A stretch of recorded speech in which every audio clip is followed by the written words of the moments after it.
Hi everyone, this is Bharti and welcome to dream maths. आज नया chapter start कर रहे हैं, replacement theory. Super easy chapter. इससे पहले हमने डिसीजन थ्योरी चैप्टर कंप्लीट कर लिया। ऑपरेशन रिसर्च की प्लेलिस्ट का लिंक डिस्क्रिप्शन में, आप इजीली जाके वहां से सारे चैप्टर्स कर सकते हो।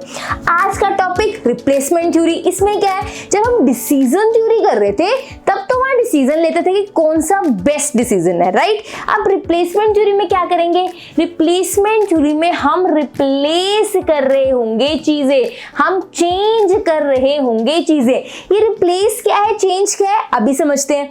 मान लीजिए आपके पास एक फोन है, राइट। इसमें कुछ थोड़ी सी चीज खराब हुई, आपने ठीक करा लिया, आपने 5000 दिए, वो फोन अपना ठीक करवा लिया। कुछ टाइम बाद फिर फोन में कुछ गड़बड़ होगी, आपने फिर 3000 दिए और फिर कुछ ठीक करवा लिया। फिर कुछ टाइम बाद और उसकी स्क्रीन ही खराब होगी, अब आपको स्क्रीन में लगाने थे 10,000। आप सोच रहे हो मैं ये स्क्रीन के 10,000 दूंगा, इससे अच्छा ये नहीं मैं नया फोन ले लूं, इतने पैसे फोन ठीक कराने के लिए यूज कर रहा हूं, इससे अच्छा नया फोन ले लेती हूँ। ठीक है, नया फोन ले लिया आपने, इस फोन को छोड़ के आपने एक नया फोन ले लिया। द रीजन इज इसको ठीक कराने में बहुत पैसे जा रहे थे, तो ये आपने रिप्लेस कर दिया। पुराने फोन की जगह नया फोन आ गया, रिप्लेस कर दिया, चेंज कर दिया फोन। इसी को रिप्लेसमेंट कहते हैं। जब आप पुरानी चीज की जगह कोई नई चीज लाते हो, रीजन कुछ भी हो सकता है। यहाँ रीजन क्या था कि आपका मेंटेनेंस बहुत लग रही थी, उसको ठीक कराने में बहुत पैसे लग रहे थे, तो आपने नया फोन ले लिया। एक और रीजन हो सकता है, आपने फोन नया लिया, आपका फोन था, आपने देखा थोड़ी देर बाद, अभी आपने देखा जस्ट और आप बाहर गए, थोड़ी देर बाद आके देखा तो फोन डेड, अब ना वो चार्जिंग लग रहा है ना वो स्टार्ट हो रहा है, कुछ नहीं हो रहा। तो आप कहोगे ये फोन मेरा डेड हो गया, अब नया फोन ले लेता हूं। तो जब कोई चीज आप पुराने वाले की जगह न्यू लाते हो, दैट इज रिप्लेसमेंट।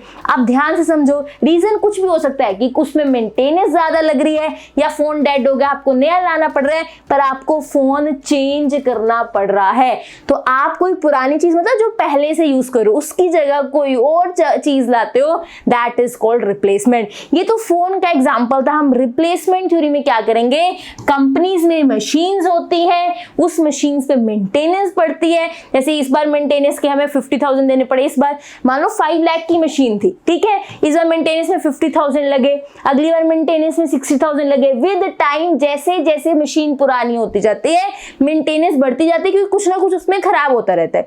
तो एक टाइम पीरियड ऐसा आता है, हमें लगता है इस मशीन की मेंटेनेंस कराने से अच्छा है कि हम नई ले ले, क्योंकि इतने सालों से इतनी हम मेंटेनेंस देते जा रहे हैं, अब यही फायदा होगा कि इस मशीन की जगह नई मशीन ले आए। तो वो कौन सा टाइम पीरियड है जब इस पुरानी मशीन की जगह नई मशीन लाई जाए। क्योंकि देखो, अगर हम जल्दी मशीन चेंज कर देंगे तो भी लॉस है, अभी 2-3 साल और चल सकती थी, हम प्रॉफिट कमा सकते थे, जल्दी भी नहीं चेंज कर सकते मशीन। लेट चेंज करने में भी नुकसान है, क्यों, अभी इतना मेंटेनेंस में पैसे एक्स्ट्रा लगाने के बाद चेंज करने में कोई फायदा नहीं है। तो परफेक्ट टाइम कब है, जब हम रिप्लेस करें इन मशीन को। वो परफेक्ट टाइम पीरियड ढूंढने के लिए रिप्लेसमेंट थ्योरी की हेल्प लगती है। पहले चैप्टर का मोटिव समझ आना चाहिए। चैप्टर बहुत इजी है, पर पहले मोटिव समझो। ये टाइम पीरियड बताता है हमें कि ये मशीन ये 6 साल के बाद, हर 6 इयर्स के बाद मशीन चेंज होती रहनी चाहिए, तब आपको फायदा होगा। वो टाइम पीरियड 6 इयर्स मैंने एग्जांपल लिया है, ये टाइम पीरियड निकालने के लिए ये मशीन कब चेंज होनी चाहिए, ये हमें ये टाइम पीरियड निकालने के लिए रिप्लेसमेंट थ्योरी हेल्प करती है। मशीन पुरानी हो रही है तो उसकी एफिशिएंसी कम हो रही है, एफिशिएंसी कम होने का मतलब अब वो उतने अच्छे से काम नहीं करती जितने पहले से कर रही थी, तब हमें मशीन चेंज करनी पड़ सकती है। या फिर मशीन एकदम डेड होगी, बस आज तो इसने एकदम कहा बस अब काम नहीं होगा, खत्म, मशीन कुछ समझ नहीं आ रहा, तब भी मशीन चेंज करनी पड़ सकती है।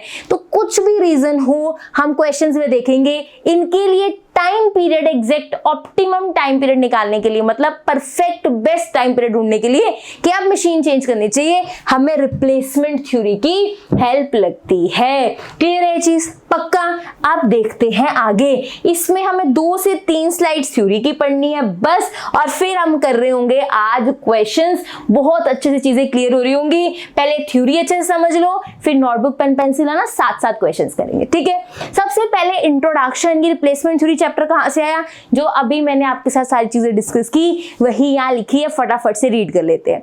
The efficiency of capital assets like machines, कहता है जो एफिशिएंसी है कि पहले कितने अच्छे से काम कर रहा था, फिर बाद में थोड़ा कम हो जाता है उसकी एफिशिएंसी। परफेक्टली काम कर रहा था, पहले मान लो स्टार्टिंग में 15 पीसेस पर आवर निकाल रहा था, इतने अच्छे से मशीन काम कर रही थी, लेकिन धीरे धीरे वो 12 पीसेस पर आवर निकालने लगी, स्लो होगी मशीन की। जो एफिशिएंसी है कैपिटल एसेट्स की, कैपिटल एसेट्स का मतलब वो चीजें हमें जो इन फ्यूचर बेनिफिट देती है। कहते जो एफिशिएंसी है कैपिटल एसेट्स की, ऐसी चीजें जो फ्यूचर में बेनिफिट्स देती हैं, लाइक मशीन्स, यहाँ मशीन्स का एग्जांपल दिया है। फ्यूचर में बेनिफिट्स का मतलब हम अपने बिजनेस में इन्वेस्टमेंट कर रहे हैं, ये मशीन लगाएंगे, प्रोडक्ट्स आएंगे, मार्केट में जाएंगे, हमें क्या होगा, प्रॉफिट होगा, तो ये हमारे लिए एसेट का काम करती है मशीन्स। तो ये लिखा है कि जो एफिशिएंसी है कैपिटल एसेट्स की लाइक मशीन की, deteriorates as they grow older. Deteriorates का मतलब धीरे धीरे कम होती रहती है एफिशिएंसी जैसे जैसे टाइम बढ़ता है। मशीन की एफिशिएंसी विद टाइम धीरे धीरे कम होती जाती है, ये इसका मीनिंग है। Mechanical parts suffer from wear and tear affecting the performance of the equipment। जो उसके मैकेनिकल पार्ट्स हैं धीरे धीरे घिसने शुरू होते हैं, जिससे उसकी परफॉर्मेंस पे, इक्विपमेंट की परफॉर्मेंस पे इफेक्ट पड़ता है, यही यहाँ लिखा है। Some equipments specially electronic equipments fail without notice. कई बार तो क्या होता है, मशीन घिसते घिसते घिसते उसकी परफॉर्मेंस डाउन हो रही है, लेकिन कई बार अगर हम इलेक्ट्रॉनिक इक्विपमेंट्स की बात करें, ये घिसना शुरू नहीं होते, डायरेक्ट फेल, बंद हो जाते हैं। जैसे मान लो बल्ब का एग्जांपल है, बल्ब एकदम फ्यूज हो जाएगा, आपको नहीं पता लगेगा कि ये इसकी डिम हो रही है, डाउन हो रही है, बहुत कम बल्ब में पता लगता है। मोस्टली क्या होता है, आज बल्ब चल रहा था, कल फ्यूज हो गया, बंद हो गया। तो कई मशीन्स तो धीरे धीरे घिस घिस कर काम करना कम करती हैं, कई मशीन्स एकदम फेल हो जाती है, वही यहाँ लिखा हुआ है। क्या लिखा है, सम इक्विपमेंट्स, कुछ इक्विपमेंट्स तो डायरेक्टली फेल हो जाते हैं, वो वेयर टियर उसमें कुछ नहीं होता। All these items require expenditure on their maintenance and replacement. ये सारी चीजों पे पैसे लगते हैं। मेंटेनेंस इसकी मतलब साथ साथ रिपेयर कराने में या फिर उसको बदलने में, अगर रिपेयर नहीं हो सकती तो मशीन बदलेंगे, तो इन सब पे एक्सपेंडिचर, इन सब पे हमारे पैसे लगते हैं। आगे देखो, the cost of maintenance becomes higher and higher as the time passes and a stage come when it becomes uneconomical to maintain the machine and the machine is better replaced with a new one। जैसे आपके phone पे आपने decision लिया कि इतना ज्यादा पैसे ठीक कराने से तो अच्छा है, मतलब ठीक कराने पे लगाने से तो अच्छा है कि नया फोन ले लो, वो यही कह रहे हैं विद टाइम जैसे जैसे मशीन पुरानी होती जाती है हमारे उस पे मेंटेनेंस चार्जेस बढ़ते जाते हैं। मेंटेनेंस चार्जेस बढ़ते जाते का मतलब इस बार 5000 लगे, अगली बार और मशीन यूज हो गया, और पार्ट्स खराब हुए, और मेंटेनेंस चार्जेस लगेंगे। तो जैसे जैसे टाइम बीतता है मेंटेनेंस चार्जेस बढ़ते जाते हैं, फिर हमें एक टाइम ऐसा आता है मेंटेनेंस चार्ज इतना ज्यादा हो जाता है हमें लगता है अनइकोनॉमिकल है, मतलब जितना हम उस पर पैसे लगा रहे हैं मेंटेनेंस के लिए वो वर्थ इट है ही नहीं, उससे हम उतना प्रॉफिट नहीं ले पाते उस मशीन से, तो वो अनइकोनॉमिकल हो जाता है। तो उस टाइम पे हम क्या डिसाइड करते हैं, and the machine is better replace with a new one. तो उस टाइम हमें लगता है जब मेंटेनेंस चार्ज इतना ज्यादा हो ही चुका है तो अब इसमें मेंटेनेंस चार्ज ही लगाएंगे, हम इसके बदले नई मशीन ही ले लेंगे। जो अभी हमने सारा डिस्कस किया था ना, वही यहाँ लैंग्वेज में लिखा है। अब बात करते हैं रिप्लेसमेंट थ्योरी क्या करती है। Replacement theory helps in identifying the period when the replacement of the machine is most economical in terms of operating and depreciating cost. क्या कह रहे हैं, रिप्लेसमेंट थ्योरी क्या करते हैं, हमें टाइम पीरियड निकालने में हेल्प करता है कि कब मशीन को चेंज करना चाहिए, रिप्लेस करना चाहिए। क्या चीजें माइंड में रखता है कि वो इकोनॉमिकल होनी चाहिए, ये नहीं ज्यादा जल्दी भी नहीं चेंज कर सकते, लेट भी नहीं कर सकते। ज्यादा जल्दी करेंगे अभी 2 साल और चला सकते थे, प्रॉफिट ले सकते थे, लेट किया तो ऐसे लगेगा अरे इतनी मेंटेनेंस चार्ज दी, इससे अच्छा तो हम चेंज ही कर लेते।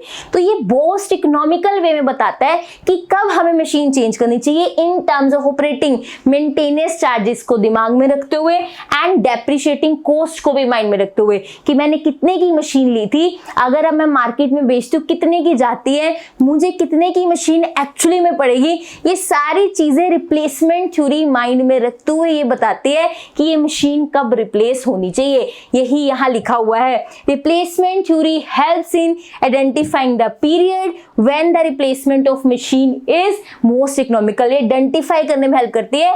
ये टाइम पीरियड बताएगी कि 6th ईयर के बाद मशीन चेंज होनी चाहिए, 3rd ईयर के बाद बार मशीन चेंज होनी चाहिए? ऐसे ही आंसर्स आपको क्वेश्चन में मिल रहे होंगे। सब कुछ काउंट करते, सब कुछ माइंड में रखते हुए कि इसके दैट इज मेंटेनेंस में कितना जा रहा है, डेप्रिसिएशन कॉस्ट कितना है, ये सारी चीजें माइंड में रखते हुए ये हमें बताते हैं किस ईयर में मशीन चेंज होनी चाहिए। This is all about replacement theory. अब थोड़ी सी जान पहचान हमारी इससे हो चुकी है।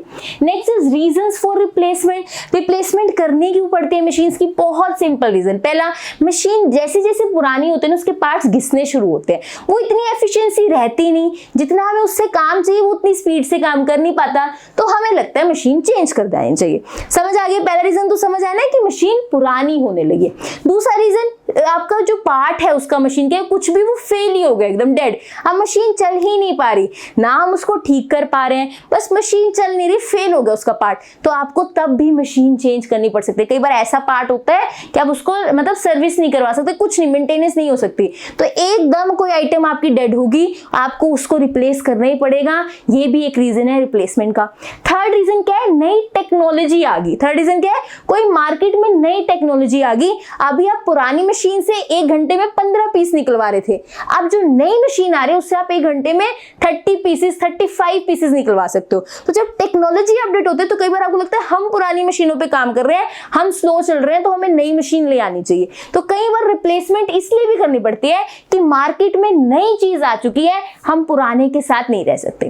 फोर्थ रीजन ये है कि कई बार क्या होता है, आपकी डिमांड नहीं फुलफिल हो पा रही होती जो आपके पास मशीन है। फॉर एग्जाम्पल, मेरे को अब इतना मेरी मार्केट में प्रोडक्ट की डिमांड है कि मुझे हर टाइम ऐसे लगता है कि एक मशीन कम से कम 50 पीसेस तो निकाले, 40 पीसेस तो निकाले, लेकिन जो मेरे पास मशीन है वो इतना काम नहीं कर पा रही। तो कई बार जो हमारे पास मशीन होती है वो डिमांड फुलफिल नहीं कर पाती जो है एक्चुअली में, तो भी हमें उस मशीन को चेंज करना पड़ता है। The sixth and last one, कई बार मशीन अनसर्विसेबल होती है, मतलब आप उसकी मेंटेनेंस हो ही नहीं सकते, उसकी सर्विस हो ही नहीं सकते, उसको ठीक कर ही नहीं सकते, तो हमें उसको चेंज करवाना ही पड़ेगा। एक फेल वाला कि अब फेल ही हो गया, दैट इज तब भी हमें मशीन चेंज करनी पड़ती है। कई बार क्या होता है, एक बार मेंटेनेंस कराई, दूसरी बार मेंटेनेंस कराई, थर्ड टाइम मेंटेनेंस हो नहीं सकता, वो कहते हैं बस अब बिल्कुल ही खराब हो गई है, तब भी हमें दैट इज मशीन रिप्लेस करनी पड़ती है। दोनों एक जैसे लगते हैं पर डिफरेंस है। फेल मतलब एक ही बार में खत्म होगी मशीन, हमें चेंज करनी पड़ रही है। अनसर्विसेबल मतलब 1-2 बार करवा चुके हैं, अब यहाँ पे दैट इज हम मशीन की आगे मेंटेनेंस नहीं करवा सकते। ये 6 पॉइंट्स है जब हमें दैट इज मशीन को रिप्लेस करना पड़ सकता है। अभी हमने सिर्फ सुने हैं, अब ये पॉइंट्स रीड करेंगे, अभी क्लास में लर्न हो जाएंगे। पहला क्या है, ध्यान से देखो, the performance of an equipment may decline due to wear and tear which leads to increasing maintenance cost. कई बार इसलिए भी मशीन चेंज करनी पड़ती है, पुरानी हो चुकी है मशीन, घिस चुकी है मशीन, मेंटेनेंस में बहुत पैसे जा चुके हैं एंड हमें उतना दैट इज उससे काम भी नहीं मिल रहा, तो हमें तब भी मशीन चेंज करनी पड़ सकती है। सेकंड क्या है, when the existing electronic equipment break down और fail all of a sudden, अचानक से क्या हुआ, दैट इज मशीन खराब होगी, तब भी हमें रिप्लेस करनी पड़ सकती है। When the existing equipment becomes obsolete due to advancement of new technology. Obsolete का मतलब होता है नो यूज। कई बार क्या होता है, नई टेक्नोलॉजी आने के कारण हमें लगता है जो मशीन हमारे पास है अब इसका यूज नहीं है। फॉर एग्जाम्पल, कोई नया फोन आ जाए जिसका कैमरा बहुत अच्छा, आपको लगता है इस कैमरे में तो कुछ अच्छा आता ही नहीं, ये इतना अच्छा फोन नहीं है, अब इसका कोई यूज नहीं, नया फोन ले लेता हूँ। सिमिलर अगर कोई भी नया अपडेट मशीन आता है मार्केट में, तो हमें लगता है जो हमारे पास मशीन है वो इतने यूज की नहीं है, न्यू टेक्नोलॉजी के साथ चलना चाहिए, तब भी हम मशीन को क्या करते हैं, रिप्लेस करते हैं। When additional capacity of an equipment और machinery is need for future expansion, हमें लगता है डिमांड मार्केट में बढ़ चुकी है, मुझे ज्यादा कैपेसिटी चाहिए, सामान ज्यादा चाहिए, वो मशीन अब फुलफिल नहीं कर पा रही जो मेरे पास है, तो उस चक्कर में भी मुझे नई मशीन लेनी पड़ सकती है। इट मींस जब आपकी रिक्वायरमेंट बढ़ जाए जिसको वो मशीन फुलफिल नहीं कर पा रही, तो आपको क्या करना पड़ेगा, दैट इज नई मशीन लेनी पड़ेगी, that is needed for future expansion. Futures की जो नीड है, जितनी डिमांड है इसको फुलफिल करने के लिए आपको नई मशीन लेनी पड़ेगी। When the old equipment may cause accident, may be noisy and unsafe for worker, ये वाला पॉइंट हमारा रह गया था, मैंने 5 पॉइंट्स डिस्कस किए थे, 5 किए होंगे। ये वाला मिसिंग था कि कई बार क्या होता है, हमें लगता है मशीन बहुत शोर कर रही है, ये अनसेफ है। जैसे फॉर एग्जांपल एक बार बेल्ट उतरी, मशीन में एक बेल्ट थी जो उतरी, जिसके कारण क्या हुआ कि पर्सन को कोई भी इंजर्ड हो सकता था या फिर एक आधा पर्सन इंजर्ड हो भी गया। तो वो कह रहा है कि अनसेफ हो जाते हैं कई बार, कि उसके पार्ट्स ऐसे कुछ भी ऐसा एरर आ सकता है मशीन में जिससे लेबर को या किसी बंदे को प्रॉब्लम आ सकती है। तो यही लिखा है, तब भी हम मशीन को रिप्लेस करते हैं। ज्यादा शोर कर रही है, अनसेफ है, तो भी हमें मशीन रिप्लेस करनी पड़ती है। When the old equipment may cause accident, किसी पर्सन को प्रॉब्लम हो सकती है, एक्सीडेंट हो सकता है, मे बी नॉइजी, ज्यादा शोर मचा रही हो और अनसेफ हो वर्कर्स के लिए, तब भी हमें चेंज करनी पड़ती है machines. When the equipment becomes unserviceable, अब हम उसकी सर्विस कर नहीं सकते। अगर इक्विपमेंट की हो सकता है पहले 2-3 बार कर चुके हो, या फिर अब हमें लगता है अब इसकी सर्विस नहीं हो सकती, ऐसा बड़ा लॉस हो गया कि उसकी सर्विस नहीं हो सकती, ऐसा पार्ट खराब हो गया जिसकी सर्विस हो नहीं सकती, तब भी हमें क्या करना पड़ता है, दैट इज रिप्लेसमेंट करना पड़ता है। ये 6 पॉइंट्स हैं रीजंस फॉर रिप्लेसमेंट, या फिर ये कॉज है किसका, रिप्लेसमेंट का, कि हमें क्यों रिप्लेसमेंट करनी पड़ती है, दैट इज ऑफ मशीन्स। ये यहाँ पे लिखा है। चलिए आगे नेक्स्ट चलते हैं, that is types of replacement problem. Types of replacement problems का मतलब क्वेश्चंस की बात हो रही है कि रिप्लेसमेंट थ्योरी के अंदर जो क्वेश्चंस है रिप्लेसमेंट वाले, उसमें 2 टाइप्स आते हैं। पहला टाइप क्या है कि कोई मशीन है, ये धीरे धीरे पुरानी होगी, सर्विस कराते कराते फिर हमने नई मशीन ली। ये टाइम पीरियड कौन सा है जब हमें नई मशीन लेनी है, ये पहला टाइप है कि मशीन धीरे धीरे पुरानी होते होते, मेंटेनेंस होते होते हमने डिसाइड किया कि अब नई मशीन लेनी है। वो कौन सा टाइम पीरियड है, 5 इयर्स के बाद, 6 इयर्स के बाद, 3 इयर्स के बाद, ये टाइम पीरियड डिसाइड करना, ये हमारा फर्स्ट टाइप है। सेकेंड टाइप क्या है कि वो मशीन फेल, खराब ही होगी, हर 3 मंथ्स के बाद ये चीज इसमें खराब हो जाती है, हर 4 मंथ्स के बाद ये चीज खराब हो जाती है। खराब होने के बाद हमें फील हो जाती है बिल्कुल, उसके बाद हमें नहीं लेनी पड़ती। जब ये वाला केस होता है, that is the second. First वाले में चीज धीरे धीरे धीरे मेंटेनेंस कॉस्ट लेते हुए जाती है, उसका टाइम पीरियड बताना है, और सेकंड में फेल वाले का केस बताना है। ये हम डिस्कस करेंगे आने वाली क्लासेस में। पहले हम ये डिस्कस करने वाले हैं replacement of items that डिटोरिएट्स with time, जो टाइम के साथ चीजें पुरानी होती है, घिसती है, उस पर मेंटेनेंस चार्ज लगता है, और फिर हम नई मशीन लेते हैं। वो कौन सा टाइम पीरियड है जब हम पुरानी को बदल के नई मशीन लेंगे, वो ढूंढने के लिए, टाइम पीरियड ढूंढने के लिए हम रिप्लेसमेंट थ्योरी का यूज करेंगे। और ऐसे केसेस हमारे फर्स्ट प्रॉब्लम के अंडर आते हैं कि चीज धीरे धीरे पुरानी होती है, उस पर मेंटेनेंस कॉस्ट लगाते हुए हम चेंज कर रहे हैं। इसमें फेल सडनली वाला कोई केस नहीं आएगा। तो पहला हम ये वाला आने वाली क्लासेस में करेंगे ना, अब ये वाला स्टार्ट कर रहे हैं। अब इसकी थोड़ी सी थ्योरी है, फिर सीधा क्वेश्चंस पे चलते हैं। Super super super easy question है, ट्रस्ट भी, आपको मजा आएगा क्वेश्चंस करने में। पहले फटाफट से थोड़ी सी थ्योरी पढ़ते हैं कि replacement of items that डिटोरिएट्स with time क्या लिखा है। हम एक एक चीज समझ चुके हैं, जो हमने पहले डिस्कस किया वही दोबारा यहाँ लिखा है, लेकिन एक बार लैंग्वेज पढ़ना जरूरी है। When operational efficiency of an item डिटोरिएट्स का मतलब समझ आ गया ना, धीरे धीरे वीक होती है। एफिशिएंसी जो है चीजों की धीरे धीरे वीक होती है, वीक होने को डिटोरिएट्स कहते हैं।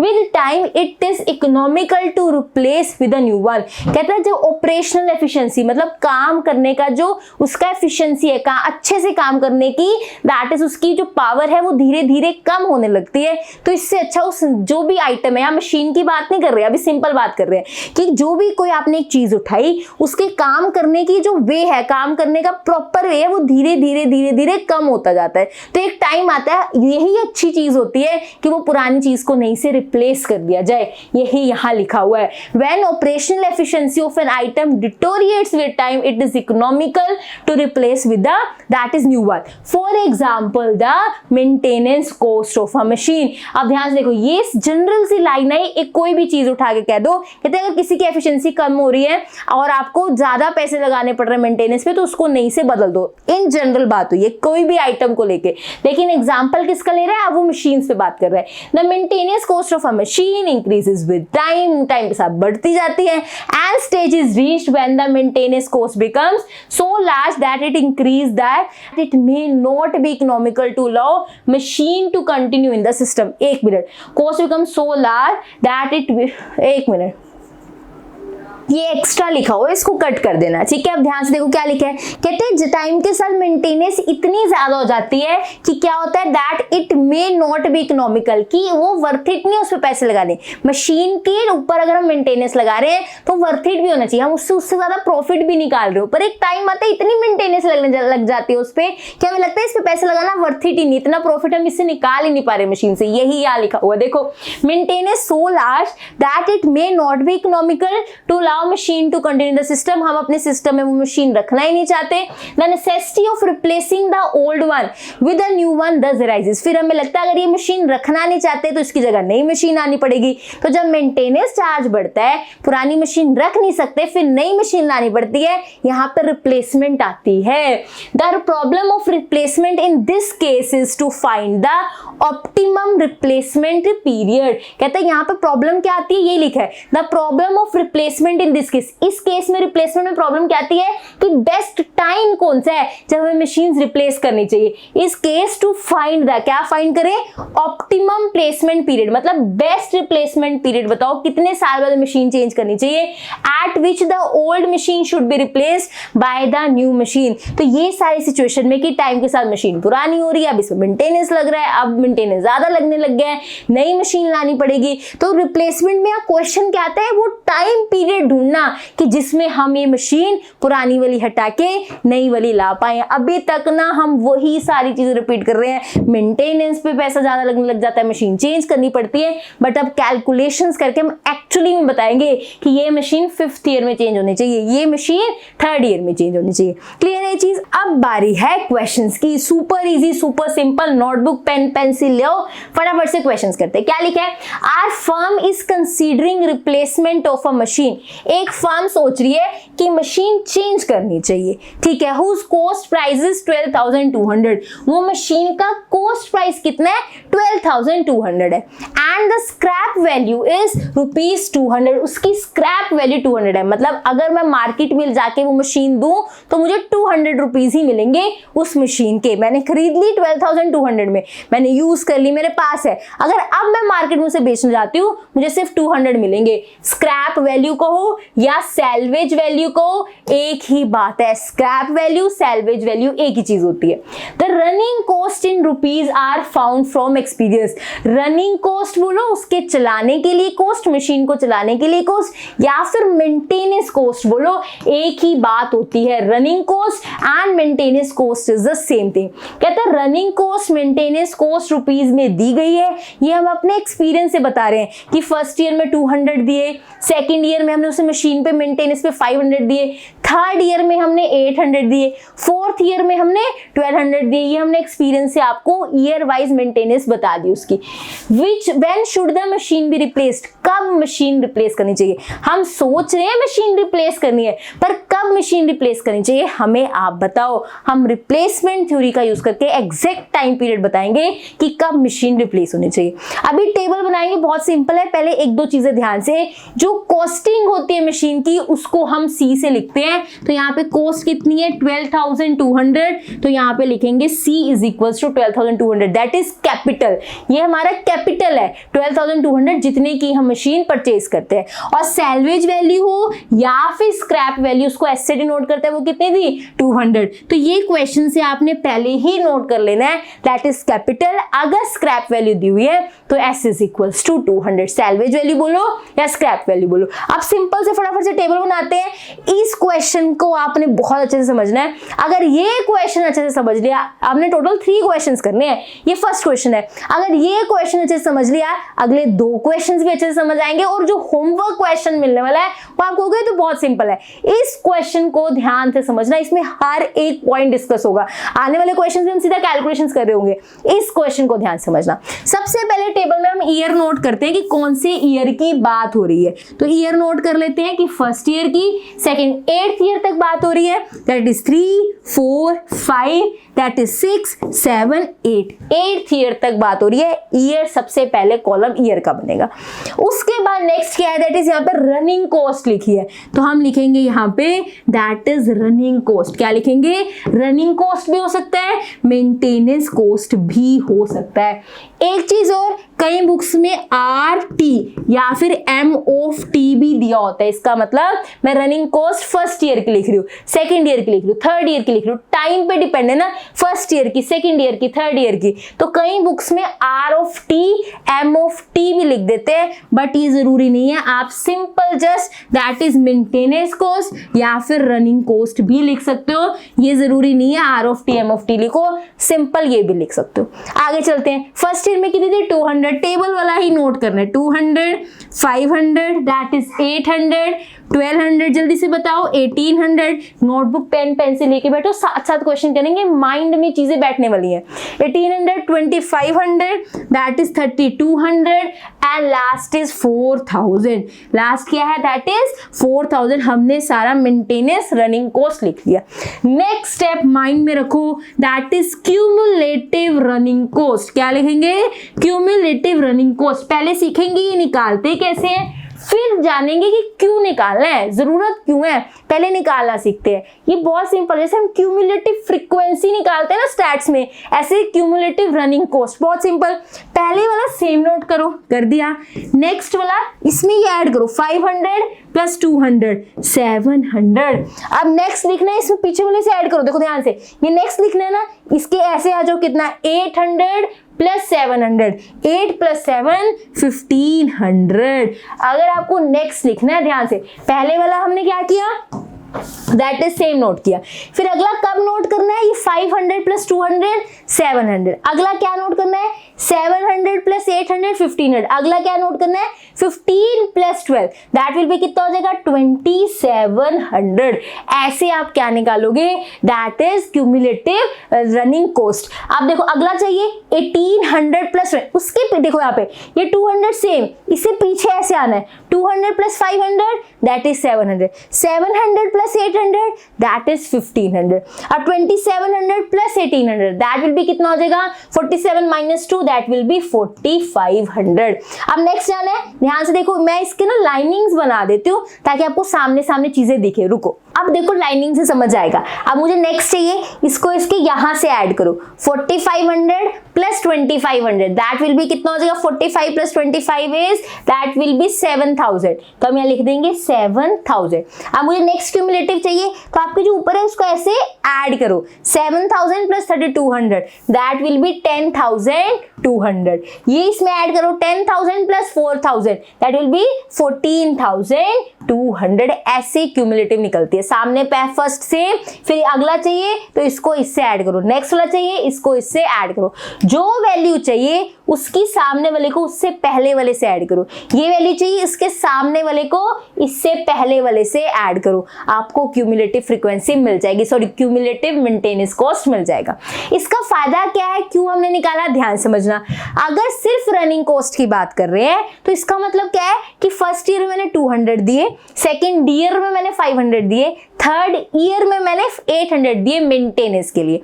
लेकिन क्यूमुलेटिव का मतलब क्या है, फर्स्ट ईयर में 200 मतलब फर्स्ट ईयर तक 200 दिए, सेकेंड ईयर में 700 मतलब सेकेंड ईयर तक मैंने 700 दिए, फर्स्ट सेकंड का कंबाइन है।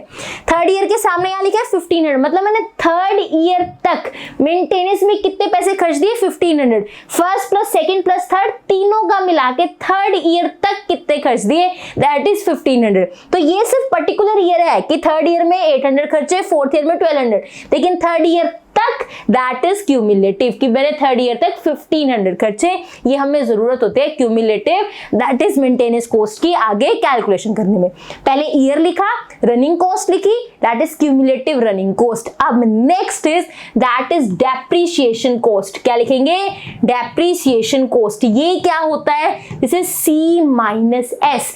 जितने की मैंने चीज ली थी उसमें से मैंने अपनी सैल्वेज वैल्यू निकाल दी, मेरे को डेप्रीसिएशन कितने की कॉस्ट पड़ी? That is depreciation cost. अब दैट इज 12,200, मुझे कितने की पड़ी? दैट इज 12,000, क्योंकि 200 क्या थी? स्क्रैप वैल्यू थी। सी क्या था? 12,200। डेप्रीसिएशन कॉस्ट क्या होता है? C-S। 12,200 minus 200 that is 12,000। आप हर एक ईयर के लिए डेप्रिसिएशन कॉस्ट क्या लिखोगे? 12,000। आप कहोगे मैम ये सेम ही तो है, हर ईयर के लिए क्यों ऐसे लिखनी, क्योंकि यहाँ पे तो एक वैल्यू दी है स्क्रैप वैल्यू 200, लेकिन कई क्वेश्चन में ऐसे होता है फर्स्ट ईयर में स्क्रैप वैल्यू इतनी है, सेकंड ईयर में इतनी है, थर्ड ईयर में इतनी है। हर टाइम पीरियड पे सेम स्क्रैप वैल्यू जरूरी नहीं है। इस क्वेश्चन में लिखा है कि एक ही स्क्रैप वैल्यू 200। कई क्वेश्चन आएंगे कि सेकंड ईयर में इतनी है, थर्ड ईयर में इतनी है, तो टेबल में कॉलम होना जरूरी है। यहाँ सेम है तो हम सबके आगे सेम लिखेंगे 12,000 12,000 12,000। तो हर एक ईयर के लिए हमारी डेप्रिसिएशन कॉस्ट कितनी है, दैट इज 12,000। फर्स्ट ईयर में भी 12,000 पड़ रही है मुझे, सेकंड ईयर में 12,000 की लग रही है मशीन, थर्ड ईयर में भी, क्योंकि एंड में वो 200 की बिक जाएगी। तो मेरे को कितने की पड़ी मशीन, दैट इज 12,000 की। खर्चे मैंने 12,200 थे, 200 में वो चली जाएगी, तो मेरे पास डेप्रिसिएशन कॉस्ट कितना हुआ, दैट इज 12,000। इसके बाद डेप्रिसिएशन कॉस्ट के बाद दैट इज टोटल कॉस्ट। बस एक और कॉलम है, क्वेश्चन खत्म है। इसके बाद क्या है, टोटल कॉस्ट, कि फर्स्ट ईयर तक मैंने 200 खर्चे मेंटेनेंस पे और 12,000 मुझे कॉस्ट पड़ी, तो ये 12,200। सेकेंड ईयर में 12,000 प्लस 700, तो 12,700। इसका मतलब क्या है, अभी नीट एंड क्लीन टेबल है आगे, डोंट वरी, ये आप पहले कैलकुलेशन समझ लो। तो फर्स्ट ईयर तक मुझे टोटल कॉस्ट कितनी पड़ी, 12,200। सेकेंड ईयर तक मुझे टोटल कॉस्ट कितनी पड़ी, 12,700। मैं ये तक वर्ड क्यों यूज कर रही हूँ, क्योंकि क्यूमुलेटिव रनिंग कॉस्ट ऐड कर रही हूँ। मैं टोटल कॉस्ट निकाल रही हूँ जो क्यूमुलेटिव वाली और ये डेप्रिसिएशन कॉस्ट को प्लस करके बनती है। 200 प्लस 12,000 12,200 12,700, 12,000 क्या है आगे 500, फिर 12,000 प्लस 2,700 दैट विल बी कितना हो जाएगा 14,700। ऐसे करके आप टोटल कॉस्ट निकालोगे। Now last is that is हम निकालेंगे यहाँ पे, that is annual sorry average annual cost. क्या है last, average annual cost. Last column है, बस इसके बाद क्वेश्चन खत्म है। एवरेज एनुअल कॉस्ट का लास्ट कॉलम बताओ, उसमें क्या करते हैं, जो हमारे पास ये कॉस्ट लिखी है, ये क्यों निकालते हैं बताऊंगी, पहले समझ लो निकालते कैसे है। ये जो कॉस्ट लिखी है टोटल, उसको नंबर ऑफ ईयर से डिवाइड करते हैं। 12,200 मुझे फर्स्ट ईयर में पड़ रही थी, 12,200 डिवाइड बाय 1 दैट इज 12,200। आगे देखो दैट इज 12,700 डिवाइड बाय 2 मुझे मिल जाएगी annual average cost. Average annual cost यहाँ पर, ये यहाँ पे लिखे हैं सारे आंसर्स, डिवाइड का हम टाइम सेव करेंगे। देखो ध्यान से, ये टोटल कॉस्ट कितनी है 12,200, मैंने डिवाइड बाय 1 किया, आंसर कितना है 12,200। आगे 12,700 की टोटल कॉस्ट, डिवाइड बाय 2 किया, आंसर कितना है 6,350। ऐसे इसको 3 से डिवाइड करेंगे, कौन सा ईयर है ये, थर्ड ईयर के सामने लिखा है, इसको 3 से डिवाइड करेंगे, 13,500 डिवाइड बाय 3 आंसर इज 4,500। ऐसे करके आप एवरेज एनुअल कॉस्ट निकालोगे। एवरेज एनुअल कॉस्ट का मतलब कि फर्स्ट ईयर में उस मशीन की बात करें तो वो आपको इतने की पड़ रही थी, सेकेंड ईयर तक मशीन की बात करें तो वो 6,350 की पड़ रही थी। इसका मतलब क्या है, बहुत सिंपल एग्जांपल है। मैंने एक 10,000 की ड्रेस ली, ठीक है, 10,000 की ड्रेस तो ले ली मैंने, उससे एक फंक्शन अटेंड करा, मैंने कहा 10,000 की ड्रेस पड़ी, एक फंक्शन अटेंड हुआ, फिर मैंने कहा नहीं इससे एक और फंक्शन अटेंड कर लेती हूँ। जब मैंने उस 10,000 की ड्रेस से 2 फंक्शन अटेंड कर लिए, मतलब मुझे एक फंक्शन के लिए तो 5,000 की ड्रेस पड़ी है ना। एक में अगर एक फंक्शन की बात करूं, मैंने 10,000 की ड्रेस ली, दोनों फंक्शन में पहन ली, मैंने वो 10,000 को डिवाइड कर दिया 2 से, तो एक फंक्शन के लिए मैंने को 5,000 की ड्रेस पड़ी ना, मुझे नई ड्रेस नहीं लेनी पड़ी, मैंने वो 10,000 वाली यूज कर ली। तो अगर वो 10,000 की ड्रेस मैं 2 मैरिजेस में पहन लेती हूँ तो उसकी कॉस्ट मुझे 5,000 की पड़ी, उससे मैंने 2 फंक्शन निकाले।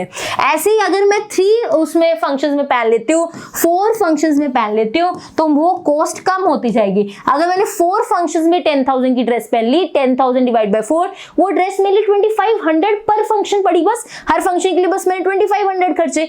जैसे जैसे उसके टाइम पीरियड बढ़ता जा रहा है इस ड्रेस को यूज करने का, सो जो एवरेज प्राइस है उसका कम होता जा रहा है। फर्स्ट ईयर में मुझे लगा था वो 10,000 की है, मैंने 2 फंक्शंस में पहन ली उसको, अब तो हर फंक्शन पे 5,000 की ड्रेस पड़ी ना, नई ड्रेस लेने से अच्छा वो यूज कर ली, तो मुझे पर फंक्शन उसका प्राइस 5,000 पड़ गया। मैंने 3 फंक्शंस में पहन ली, ठीक है, मैंने 4 फंक्शंस में पहन ली, एक 10,000 की ड्रेस मैंने 4 फंक्शंस में पहन ली, तो पर फंक्शन मुझे 2,500 की तो ड्रेस पड़ी, मुझे नई नई ड्रेस लेनी पड़ती, अच्छा एक अच्छी ड्रेस ले ली, 4 फंक्शंस में पहन ली, पर फंक्शन मुझे 2500 की ड्रेस पड़ी। जैसे जैसे मैं उसका यूज बढ़ा रही हूँ उसके एवरेज कम होती जा रही है। पहले 10,000 की लग रही थी, फोर्थ फंक्शन तक मुझे लगा ये तो मुझे 2500 पर फंक्शन पड़ी।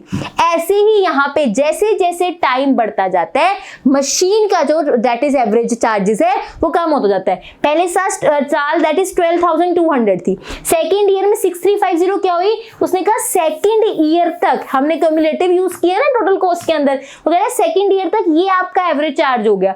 मतलब फर्स्ट ईयर और सेकेंड ईयर का मिला है, फर्स्ट ईयर में भी 6350 मान लो, सेकेंड ईयर में भी 6350 मान लो। आपने जो मशीन यूज किया 2 साल के लिए यूज कर ली ना, अच्छी बात है, तो आपको पर ईयर उस दैट इज मशीन का चार्ज सिर्फ 6350 ही पड़ा, that is average annual cost. अगर आप मशीन को आगे और यूज करते जाते हो उसके चार्जेस स्प्रेड होते जाते हैं, that is inner. First year में तो कहीं स्प्रेड हुआ नहीं, फर्स्ट ईयर का फर्स्ट ईयर में चार्ज रहा 12,200, 2 साल के लिए यूज कर ली तो आपको पर ईयर कितने की पड़ी मशीन, दैट इज 6350। आगे फिर पर ईयर कितने की पड़ी मशीन, 4500, और कम हो गए चार्जेस। क्यों, क्योंकि अब आपके ईयर बढ़ रहे हैं। तो अगर थर्ड ईयर तक बात करें, फर्स्ट सेकंड थर्ड 3 साल तक काम कर लेना अपने मशीन से, दैट इज थर्ड ईयर तक। यहाँ पे टिल आ जाता है जब हमने क्यूमुलेटिव वर्ड यूज कर लिया। अब थर्ड ईयर तक अगर आप मशीन यूज कर रहे हो तो पर ईयर आपको लगेगा मैंने मशीन पे सिर्फ 4500 ही लगाए हैं, पर ईयर मशीन पे सिर्फ 3675 ही लगाए हैं। अगर आप 4 साल के लिए वो मशीन यूज कर रहे हो, that is first second third fourth, तो फर्स्ट ईयर के में भी आपने यूज करी, सेकंड ईयर में भी यूज करी, तो ईयर वाइज बात करूं तो हर ईयर आपको सिर्फ 3675 ही देने पड़े उस मशीन के लिए, हर ईयर सिर्फ 3300 ही देने पड़े। आगे आगे आते जाओगे, जैसे जैसे ईयर्स आपके बढ़ते जाते हैं दैट इज आपकी एवरेज कम होती जाती है। यही यहाँ आप देख रहे हो, देखो 1200 हो गया, 6350 4500, 3675 3300, 3167 3171। आप यहाँ पे एक चीज देखोगे कि यहाँ पे तो एवरेज बढ़ गई, ये कम हुई, ये कम हुई, कम कम, 3167 से 3171 कैसे आ गया? यहाँ तो एवरेज बढ़ गई मशीन की। एवरेज नहीं चाहिए हमें, एवरेज प्राइस हमें मशीन का बढ़ता हुआ नहीं चाहिए। जैसे जैसे ईयर बढ़ रहा है हमारे पैसे स्प्लिट होने चाहिए, हमें पर ईयर मशीन की कॉस्ट कम पड़नी चाहिए। एवरेज का मतलब पर ईयर कॉस्ट की मशीन। जैसे जैसे टाइम बढ़ रहा है हमें तो मशीन सस्ती पड़नी चाहिए, इतना टाइम हम यूज कर रहे हैं। जैसे भी कहा था 10,000 की ड्रेस मैंने स्प्लिट कर दी कि अगर 4 फंक्शंस में पहन ली तो 2500 पर फंक्शन पड़ा मुझे। ऐसे ही जैसे जैसे आगे ईयर्स बढ़ते जा रहे हैं मेरी मशीन एवरेज कॉस्ट कम होनी चाहिए, पर यहाँ पे क्या है, बढ़ गई है। इसका मतलब दिस इज द टाइम कि अब हमें मशीन रिप्लेस कर देनी चाहिए। तो हम एवरेज एनुअल कॉस्ट निकालते हैं, वो सारी वैल्यू डिक्रीज होती है, जहां जाके वो इंक्रीज हो जाए मतलब दिस इज द टाइम अब हमें मेंटेनेंस कॉस्ट ज्यादा हो गई है, कोई भी रीजन हमें एवरेज कॉस्ट ज्यादा पड़ने लगी है, तो अब हमें यहाँ मशीन चेंज कर देनी चाहिए। ये कौन सी ईयर में हुआ, देखो ध्यान से, ये कौन सी ईयर में हुआ, दैट इज 7th, है ना। ध्यान से देखो 7th ईयर में बढ़ है, 6th ईयर तक कम थी, 7th ईयर में बढ़ गई, 6th ईयर तक कम थी, 7th ईयर में बढ़ गई। मिनिमम कब है, 6th ईयर में। तो आप यहाँ पे एक पूरी लाइन लिखोगे, मैं बता रही हूँ, लिख के इसी क्वेश्चन में, बाकी क्वेश्चंस में आप लिखोगे। प्रॉपर लाइन क्या है, आप लिखोगे the minimum average annual cost, ध्यान से, the minimum average annual cost पूरा लिखोगे is that is 3167 corresponds to that is 6th year, 6th year के सामने corresponds to that is 6th year, 6th year के सामने ना corresponds to 6th year, therefore the machine should be replaced, therefore machine should be replaced after every 6th year की हर 6 साल के बाद machine replace हो जानी चाहिए। This is a simple question. समझ आ गई चीज कि हर 6 साल के बाद मशीन चेंज होनी चाहिए, क्योंकि 6th ईयर तक मिनिमम था, फिर एवरेज कॉस्ट बढ़ने लग गया, तो after every 6 year the machine should be replaced. तो आप क्या लिखोगे language, the minimum average annual cost is 3167 corresponds to 6th year, therefore after every 6th year the machine should be replaced। ये line last में लिखनी है। This is all about question, बहुत simple है। समझ आ गई चीज। अब मेरी बात बहुत ध्यान समझना, एवरेज कॉस्ट का मतलब समझ आ गया ना कि अगर हम 2nd ईयर तक यूज कर रहे हैं तो फर्स्ट ईयर एक साल में हमें 6350 की पड़ रही है, फर्स्ट ईयर नहीं, एक साल में, फर्स्ट ईयर में भी 6350, सेकंड ईयर में 6350। मतलब अगर हम एक ईयर वाइज देखें, अगर 2 साल तक यूज कर लें तो एक साल के लिए हमें सिर्फ 6350 देना पड़ रहा है। रहा है। अगर मैं 3 साल तक वो मशीन यूज कर रही हूँ तो पर ईयर के अकॉर्डिंग मुझे 4500 की ही पड़ रही है मशीन। 4 साल तक यूज करूँ 3675 की मशीन पड़ रही है पर ईयर देखा जाए तो। एवरेज कॉस्ट कम होनी चाहिए, जहां बढ़ गई वहां मशीन रिप्लेस करनी पड़ती है। अब ये टेबल माइंड में कैसे रखना, बहुत सिंपल, सबसे पहले ईयर ही लिखना होता है हर एक टेबल में, हर एक क्वेश्चन में ईयर लिखना है, ये कौन सी ईयर की बात हो रही है। फिर रनिंग कॉस्ट, मेंटेनेंस कॉस्ट जो आपको दिया हुआ है टेबल में वो नोट करना है। जहां रनिंग कॉस्ट आएगा क्यूमुलेटिव पक्का आएगा ही आएगा, वो आपने लिखना होता है। Next is depreciation cost. Depreciation cost कैसे निकलता है, सी माइनस एस करके, जो आपकी कॉस्ट है उसमें से स्क्रैप वैल्यू बाहर निकालो, you will get that is depreciation cost. Depreciation को देखो, आपने क्यूमुलेटिव रनिंग कॉस्ट निकाला, आगे क्या है डेप्रिसिएशन कॉस्ट। डेप्रिसिएशन कॉस्ट आगे मिलेगा तो आपको टोटल निकालना पड़ेगा, रनिंग कॉस्ट वाला प्लस ये डेप्रिसिएशन। रनिंग आपने क्यूमुलेटिव वाला उठाना है, 200 प्लस 12,000, 12,200 आपने टोटल कॉस्ट निकाल ली कि फर्स्ट ईयर तक मेरे को इतने पैसे देने पड़े मशीन के लिए, सेकंड ईयर तक मुझे इतने पैसे देने पड़े मशीन के लिए, टोटल कितने पैसे देने पड़े, थर्ड ईयर तक टोटल इतने पैसे देने पड़े। मुझे टोटल नहीं चाहिए, मुझे पर ईयर कितने पैसे की पड़ रही है मशीन वो मुझे चाहिए, इसलिए मुझे एवरेज निकालनी पड़ेगी, पर ईयर कितने की पड़ रही है मशीन। अगर मैं 4 साल के यूज कर रही हूँ तो 1 साल के लिए कितने की पड़ रही है मुझे मशीन, वो एवरेज एनुअल कॉस्ट निकालोगे। जहां ये बढ़ने लग जाए वहां पे आपको चेंज करना पड़ेगा। क्लियर हो गया चीज, क्वेश्चन कंप्लीट। एक चीज और, कई बुक्स में क्या होता है, मैंने कहा ना eight the end of 6th year machine should be replace, this is the correct one. कई बुक्स में ऐसे होता है at the starting of 7th year, वो भी करेक्ट है कि 6th ईयर खत्म होते ही मशीन बदलो या 7 ईयर के स्टार्टिंग होने पे ही मशीन बदलो, वो एक ही बात है। लेकिन the best way is to write कि 6th ईयर में आपके जो है वो मिनिमम वैल्यू है, तो after every 6th year the machine should be replace. Now moving to second question. Total 3 question करने हैं, एक क्वेश्चन कंप्लीट हो गया। सेकंड क्वेश्चन देखो, The data collected is running a machine, the cost of which is 60,000। ये नीचे data दिया हुआ है, उसकी कॉस्ट जो है उसकी दैट इज मशीन की 60,000, जिसके लिए यहाँ डाटा दिया गया है उसकी कॉस्ट जो है मशीन की वो 60,000 है। आगे देखो, determine the optimum period for the replacement of the machine. Exact best time बताओ कि ये मशीन कब रिप्लेस करनी चाहिए। हमें ईयर दिया गया है, रीसेल वैल्यू दी गई है, दैट इज स्क्रैप वैल्यू दी है। मैंने कहा था ना, जरूरी नहीं है कि हर क्वेश्चन में एक ही स्क्रैप वैल्यू, ईयर वाइज भी हो सकती है कि फर्स्ट ईयर में बेचूंगी तो 42,000 का, ये होता है। आप अपना फोन सेल कर रहे हो, अभी सेल करो कुछ और चार्जेस होंगे। मान लो अभी आपने आईफोन अभी रिसेंट वाला दे रहे हो, कुछ और चार्जेस होंगे, वही 2 साल बाद आप रीसेल करोगे, उसके और चार्जेस होंगे। तो सेकंड में ईयर में रीसेल वैल्यू ये है, थर्ड ईयर में रीसेल वैल्यू ये है, फोर्थ ईयर में यहाँ मिसिंग है अभी लिखती हूँ, फ्री में नहीं जाएगा अभी लिखती हूँ, और फिफ्थ ईयर में 9650 है, ये रीसेल्स वैल्यू दी गई है।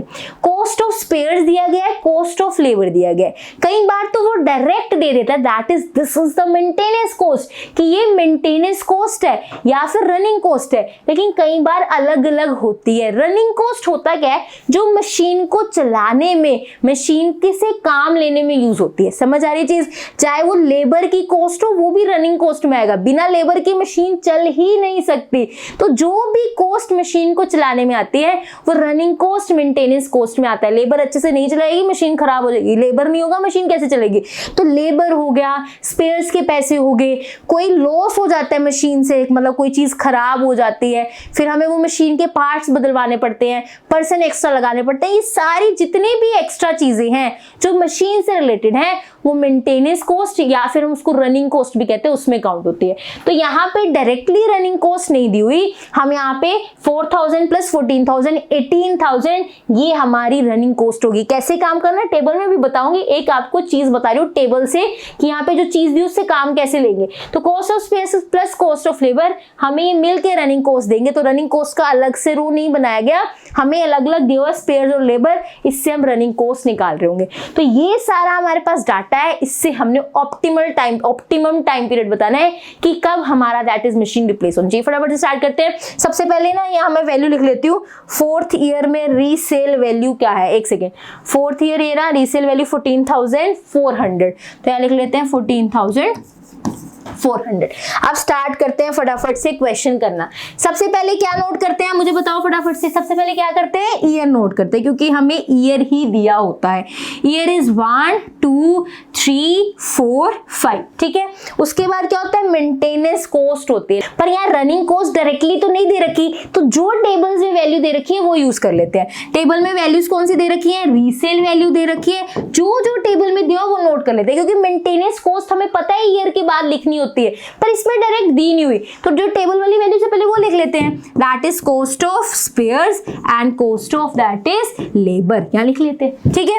लेबर के क्या होंगे चार्जेस, देखो यहाँ पे दैट इज कॉस्ट 42,000, पहले रीसेल वैल्यू लिख रहे हैं 30,000, 20,400, 14,400 and last is 9650, right. Cost of that is spares लिखते हैं, मैं पहले फटाफट लिख लेती हूँ, फिर कैलकुलेशंस करेंगे। नाउ टेबल वाली वैल्यूज लिख ली, अब हम अपनी कैलकुलेशंस शुरू करते हैं। सबसे पहले क्या लिखेंगे, दैट इज मेंटेनेंस कॉस्ट। क्या लिखेंगे, मेंटेनेंस कॉस्ट। वो कैसे निकलेगी, cost of spares plus cost of labour, 4,000 plus 14,000, that will be 18,000। 16,000 plus 4,217, ये बनेगा 20,217। ये 18,000 plus 4, that will be 22,800, that is 80. ये 21 plus 5, that will be 26, 26,700. Similarly, आप 25 plus 6, that will be 31, 31,800. This is the maintenance cost.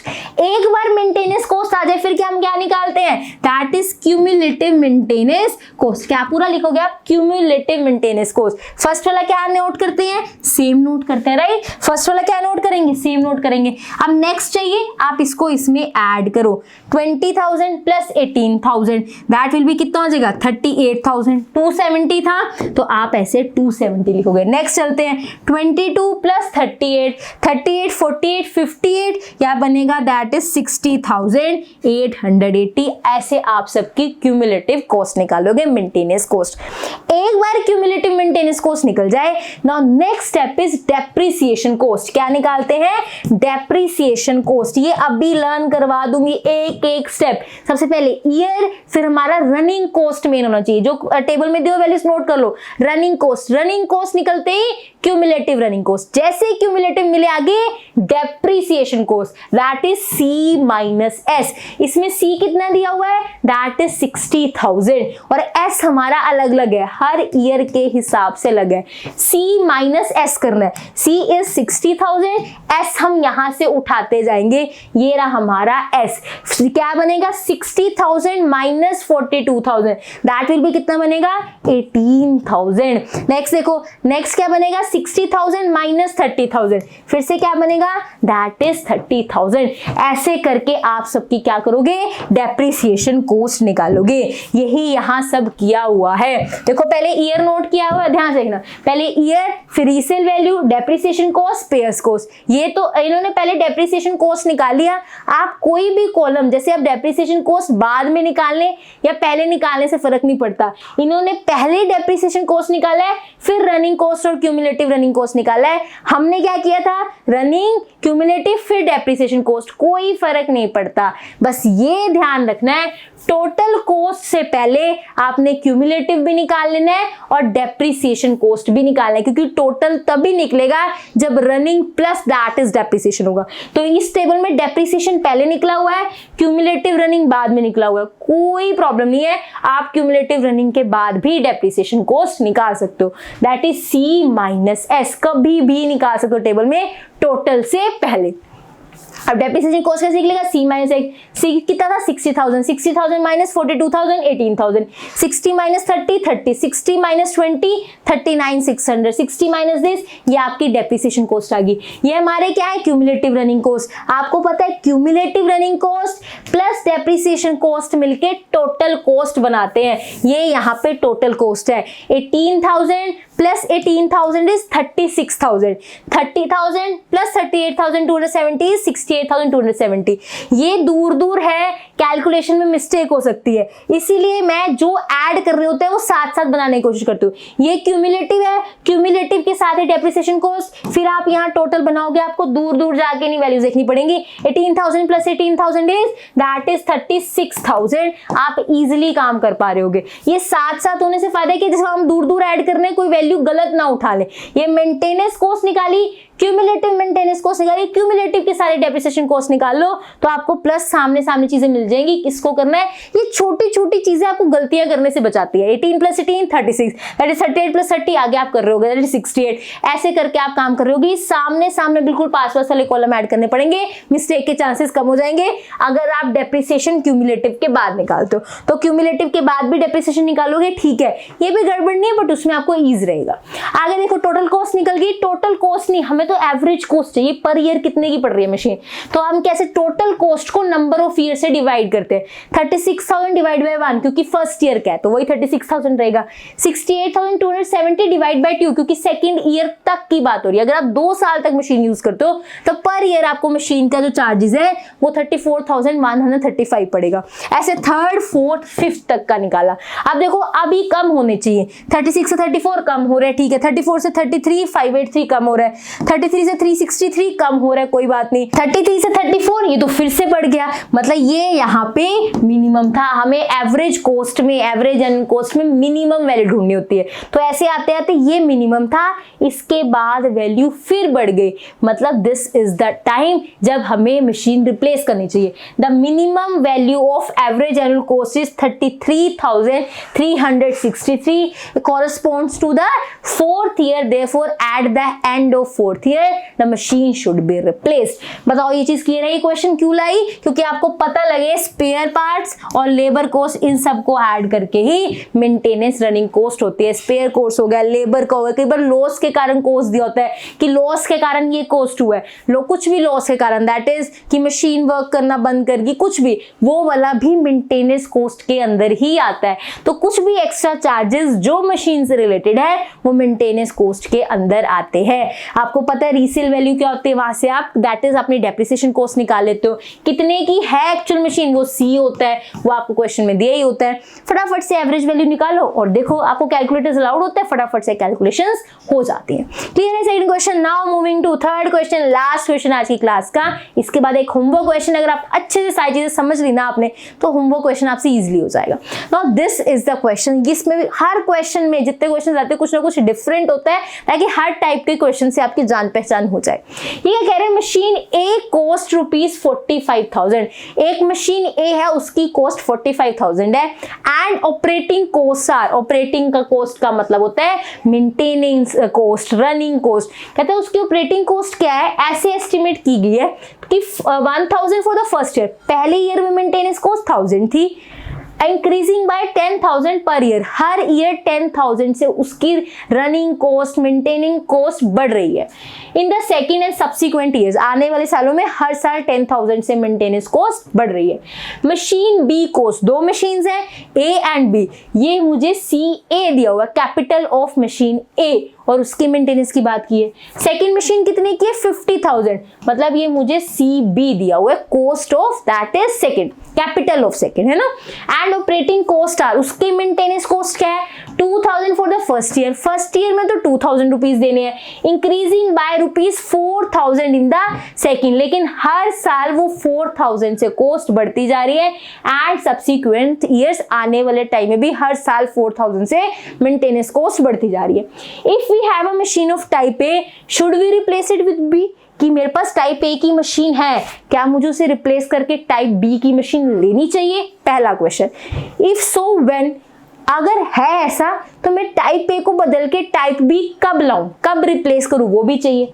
Assume that both machines have no resale value, दोनों machines की कोई resale value नहीं। एक बार मैंने purchase कर ली, मैं मार्केट में उसको देने जाऊं, उसके मुझे कोई पैसे नहीं मिलेंगे, no resale value. And their future cost are that is not discounted, future cost are not discounted का मतलब क्या है? बहुत सिंपल सा, मान लो हमारे पास आज जो 1,000 रुपए की वैल्यू है, या फिर 2022 में 2020 में जो 1000 की वैल्यू थी अब 2025 में वो वैल्यू नहीं है।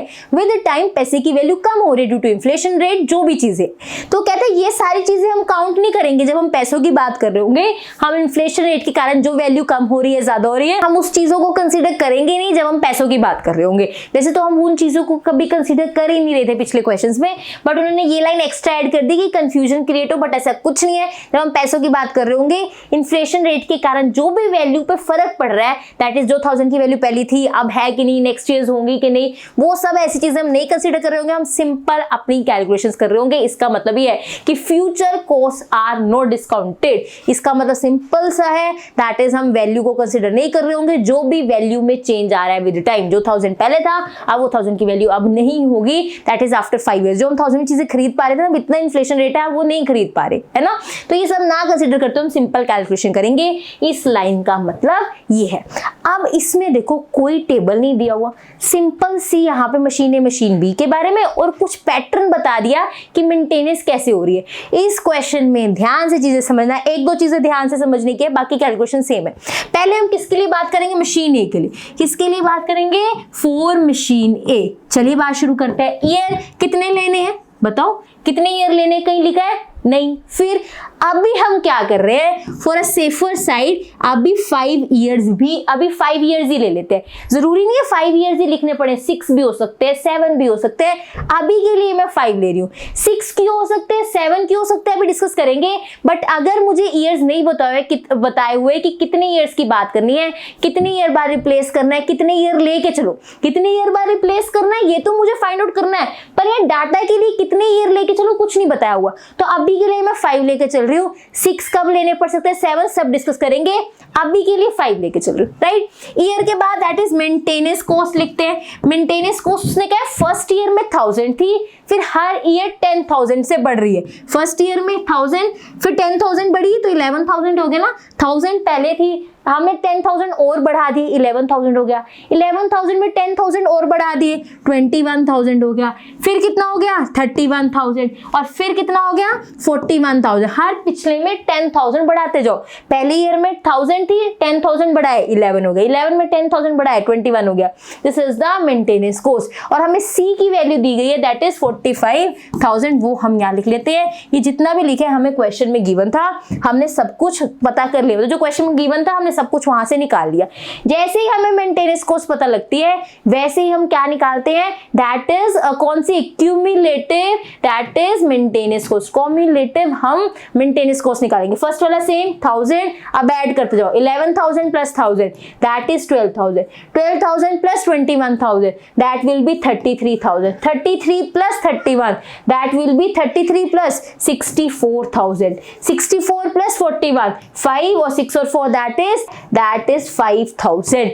This is that is 5th one कि 5th ईयर तक की हमने इतनी कॉस्ट मेंटेनेंस दे दी। क्यूमुलेटिव है ना, मतलब 5th ईयर तक हमने मेंटेनेंस के लिए इतने पैसे दे दिए।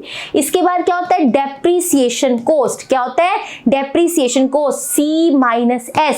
पर कहीं भी नहीं लिखा कि कोई डेप्रीसिएशन होगा, कुछ होगा, तो हम सिंपल लिखेंगे दैट इज 45,000। कोई डेप्रीसिएशन हो ही नहीं रहा, वही हमें कोई रीसेल वैल्यू है ही नहीं, तो 45,000 ही इसकी डेप्रीसिएशन कॉस्ट है। जितने की मैंने ली थी मुझे उतने की पड़ेगी, कोई स्क्रैप वैल्यू नहीं मिली, तो डेप्रीसिएशन कॉस्ट इज 45,000, राइट।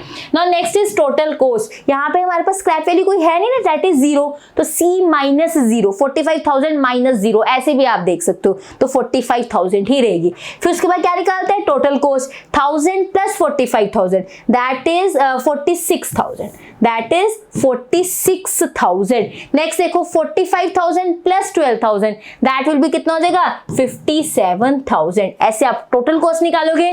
फिर टोटल कॉस्ट निकालने के बाद आप एवरेज एनुअल कॉस्ट निकालोगे।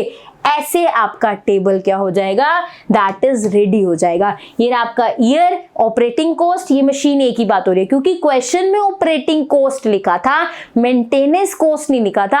Maintenance cost, running cost, operating cost एक ही बात है, लेकिन जो वर्डिंग क्वेश्चन में यूज थी टेबल में वही यूज कर ले। फिर क्यूमुलेटिव ऑपरेटिंग कॉस्ट हो गया। फिर डेप्रिसिएशन कॉस्ट, कुछ सैल्वेज वैल्यू, स्क्रैप वैल्यू थी तो नहीं, पर वही C वाली वैल्यू, C माइनस S होता है ना, S तो 0 था यहाँ पे, तो हमने सी वाली वैल्यू ही उठा ली 45,000। फिर आपने टोटल कॉस्ट निकाली 1000 प्लस 45,000 46,000। फिर आपने एवरेज एनुअल कॉस्ट निकाल लिया कि पर ईयर वैल्यू कितनी पड़ रही थी हमें मशीन की। अगर 1 साल तक यूज करें तो 46,000, 2 साल तक यूज किया तो हर ईयर हमें 28,500 ही देने पड़े थे उस मशीन के, 3 साल तक, 4 ईयर तक, 5 ईयर्स तक। एक बात ध्यान से समझो, ये 46,000 है, इससे एवरेज कॉस्ट कम हुई, फिर एवरेज कॉस्ट कम हुई, फिर एवरेज कॉस्ट क्या है, बढ़ गई। 26 से क्या होगी 27, मतलब यहाँ पे मशीन का काम हो चुका है। This is the minimum value. तो आप मशीन ए के लिए क्या लिखोगे, the minimum average annual cost is 26,000 corresponds to that is third year, therefore machine should be replaced at the end of that is third year। Third year के and पे machine replace हो जानी चाहिए इन calculations के according. बताओ समझ आया machine ए के लिए काम, ठीक है। अब बात आती है कि कैसे पता लगे सिर्फ 5 ईयर्स तक ही कैलकुलेट करना था, हमें क्वेश्चन में टेबल दिया ही नहीं हुआ था कि कहां तक ईयर लेके चले। बात ध्यान से समझो, हम इन जनरल 5 तक ही लेके चलते हैं। अगर हमें ये 5 तक मिनिमम वैल्यू ना मिलती, फॉर एग्जाम्पल यहाँ पे तो मिनिमम मिल गई कि इसके बाद बढ़नी शुरू होगी, तो पता लग गया ये मिनिमम है, इसके बाद तो वैल्यू बढ़नी शुरू होगी। अगर हमें यहाँ मिनिमम वैल्यू 5 तक नहीं मिलती, फिर हम 6 ईयर भी कैलकुलेट करते, 6 ईयर में फिर 10,000 बढ़ाते, दैट इज 51,000, क्योंकि हर ईयर मेंटेनेंस कॉस्ट 10,000 से बढ़ रही है तो यहाँ बढ़ती। यहाँ पे हमें क्यूमुलेटिव भी इजीली निकाल सकते, 1,05,000 से 51,000 ऐड करते, हमें यहाँ मिल जाता 56। फिर यहाँ पे हम डेप्रिसिएशन कॉस्ट तो 45,000 रहती, फिर हम यहाँ पे टोटल कॉस्ट निकालते, यहाँ पे एक और वैल्यू निकाल लेते, ऊपर तो कुछ नहीं हमें टेबल में चेंज करना पड़ता। अगर हमें 5 साल 5 इयर्स का डाटा लेके भी मिनिमम कॉस्ट नहीं मिलती, तो हम अपने टेबल में एक एक 2-2 वैल्यूज और ऐड करके फिर मिनिमम कॉस्ट यहाँ ढूंढ रहे होते, अगर क्वेश्चन में ईयर नहीं दिया हुआ। तो आप जब भी टेबल बनाओ जिसमें ईयर पहले क्वेश्चन में मेंशन नहीं है, उसके नीचे 2-3 लाइंस 4 लाइंस छोड़ दो। क्या पता अगर आपने 5 इयर्स कंसिडर किए हैं, आपको ऐसे मिनिमम वैल्यू नहीं मिलती, मान लो इसके बाद भी डिक्रीज होता जाता है, इसके बाद भी आपको नहीं पता ना इसके बाद डिक्रीज होगा कि नहीं, आपको आगे वाली वैल्यूज निकाल के चेक करना पड़ेगा। तो अगर कई बार ऐसे मिनिमम वैल्यूज नहीं मिलती 5 तक लेने पे, हम नीचे 3-4 लाइंस छोड़ते हैं अपनी शीट पे, अगर क्वेश्चन में ईयर मेंशन नहीं है, कि अगर बाद में 5 तक हमें मिनिमम कॉस्ट नहीं मिली तो हम बाद में क्वेश्चन में 2-3 लाइंस छोड़ी हुई है जहाँ पे, वहां पे और ईयर्स का डाटा बनाएंगे। पहले वाले टेबल को कोई फर्क नहीं पड़ेगा, नेक्स्ट वाली वैल्यूज लिख के हम मिनिमम वैल्यू ढूंढेंगे। यहाँ पे 5 तक लिया, हमें थर्ड ईयर में मिनिमम वैल्यू मिल गई, इसके बाद बढ़नी शुरू होगी थी, तो यहाँ पे 5 इयर्स वाला फंडा चल गया, यहाँ पे हमें 5 तक करने से कैलकुलेशन काम बन गया। मशीन ए के लिए क्लियर हो गया कि थर्ड ईयर के बाद आपको मशीन दैट इज चेंज करनी चाहिए। मशीन ए के बारे में बात करें, अब किसके बारे में बात करते हैं, दैट इज मशीन बी के बारे में। किसके बारे में बात करते हैं, दैट इज मशीन बी के बारे में बात करते हैं। चलिए भी देखते हैं फॉर मशीन बी। चलिए मशीन बी क्या है, दैट इज कितनी कॉस्ट है उसकी, दैट इज 50,000। तो सी कितना है इसमें, दैट इज 50,000।